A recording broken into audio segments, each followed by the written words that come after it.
Sempat kabur selama 1 tahun 6 bulan, Lexiandi, terdakwa kasus korupsi pengadaan alat pencegahan COVID-19 yang merugikan negara sebesar Rp734 juta, ditangkap tim tabur Kejati Sumsel di Cibinong, Jawa Barat.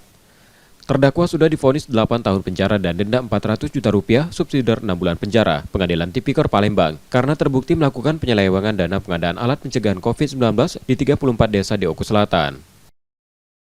Ini bagian dari pembelajaran untuk para tersangka apabila dipanggil oleh kejaksaan agar menghadiri panggilan tersebut, sehingga bisa memberikan pembelaan atas tuduhan-tuduhan yang dituduhkan baik oleh jaksa penyidik ataupun jaksa penuntut umum.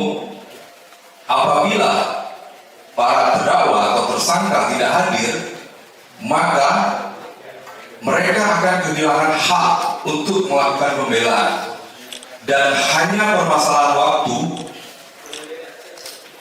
akan kami lakukan penangkapan. Setelah ditangkap, terdakwa yang merupakan oknum tenaga ahli pemberdayaan masyarakat daerah Oku Selatan selanjutnya dibawa ke Rutan Pak Jo Palembang. Yudi Kiswanto, Kompas TV, Palembang, Sumatera Selatan.